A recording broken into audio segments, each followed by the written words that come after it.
क्यों लेना पड़ा था भगवान विष्णु देव का मछली का अवतार। मत्स्य अवतार भगवान विष्णु के प्रथम अवतार है।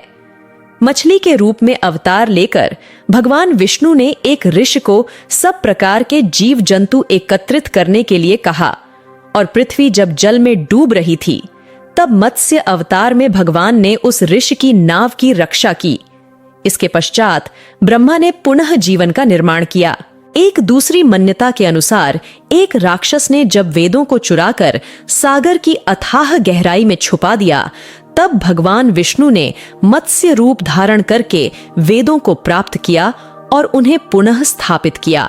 मत्स्य अवतार की कथा एक बार ब्रह्मा जी की असावधानी के कारण एक बहुत बड़े दैत्य ने वेदों को चुरा लिया। उस दैत्य का नाम हयग्रीव था। वेदों को चुरा लिए जाने के कारण ज्ञान लुप्त हो गया। चारों ओर अज्ञानता का अंधकार फैल गया और पाप तथा अधर्म का बोलबाला हो गया। तब भगवान विष्णु ने धर्म की रक्षा के लिए मत्स्य रूप धारण करके हयग्रीव का वध किया और वेदों की रक्षा की। भगवान ने मत्स्य का रूप किस प्रकार धारण किया, इसकी विस्मयकारिणी कथा इस प्रकार है। कल्पांत के पूर्व एक पुण्यात्मा राजा तप कर रहा था। राजा का नाम सत्यव्रत था। सत्यव्रत पुण्यात्मा तो था ही, बड़े उदार हृदय का भी था।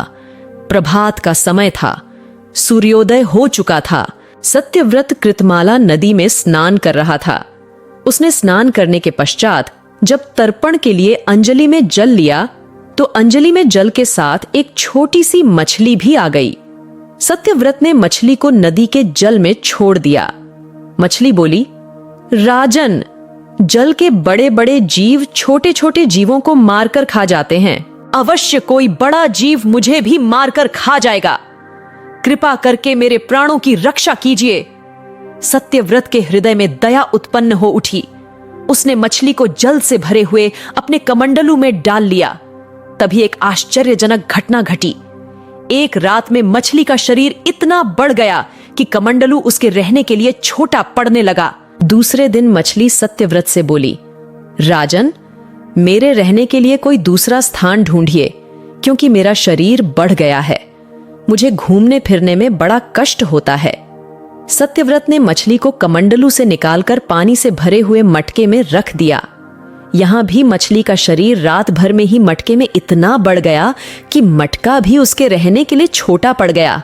दूसरे दिन मछली पुनः सत्यव्रत से बोली, राजन, मेरे रहने के लिए कहीं और प्रबंध कीजिए, क्योंकि मटका भी मेरे रहने के लिए छोटा पड़ रहा है। तब सत्यव्रत ने मछली को निकालकर एक सरोवर में डाल किया, किंतु सरोवर भी मछली के लिए छोटा पड़ गया।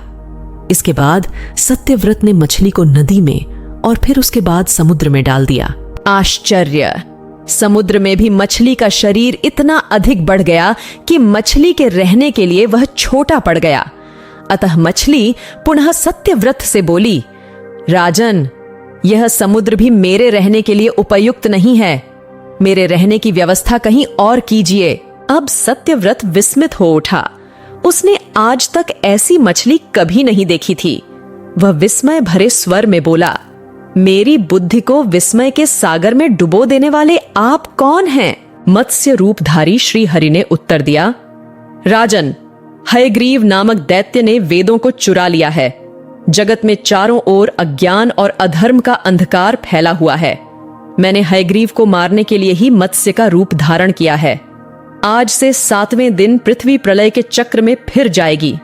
समुद्र उमड़ उठेगा, भयानक वृष्टि होगी, सारी पृथ्वी पानी में डूब जाएगी। जल के अतिरिक्त कहीं कुछ भी दृष्टिगोचर नहीं होगा। आपके पास एक नाव पहुंचेगी। आप सभी अनाजों और औषधियों के बीजों को लेकर सप्त आराशियों के साथ नाव पर बैठ जाइएगा। मैं उसी समय आपको पुनः दिखाई पड़ूंगा और आपको आत्म तत्व का ज्ञान प्रदान करूंगा। सारी पृथ्वी पानी में डूब जाएगी। जल के अतिरिक्त कहीं कुछ भी दृष्टिगोचर नहीं होगा। आपके पास एक नाव पहुंचेगी। आप सभी अनाजों और औषधियों के बीजों को लेकर सप्त आराशियों के साथ नाव पर बैठ जाइएगा। मैं उसी समय आपको पुनः दिखाई पड़ूंगा और आपको आत्म तत्व का ज्ञान प्रदान करूंगा।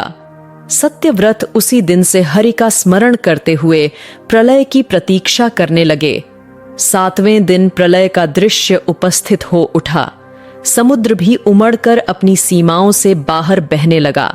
भयानक वृष्टि होने लगी। थोड़ी ही देर में सारी पृथ्वी पर जल ही जल हो गया। संपूर्ण पृथ्वी जल में समा गई। उसी समय एक नाव दिखाई पड़ी। सत्यव्रत सप्त आशियों के साथ उस नाव पर बैठ गए। उन्होंने नाव के ऊपर संपूर्ण अनाजों और औषधियों के बीज भी भर लिए। नाव प्रलय के सागर में तैरने लगी। प्रलय के उस सागर में उस नाव के अतिरिक्त कहीं भी कुछ भी नहीं दिखाई दे रहा था। सहसा मत्स्य रूपी भगवान प्रलय के सागर में दिखाई पड़े। सत्यव्रत और सप्त अर्षि गण मत्स्य रूपी भगवान की प्रार्थना करने लगे। भगवान से आत्मज्ञान पाकर सत्यव्रत का जीवन धन्य हो उठा। वे जीते जी ही जीवन मुक्त हो गए।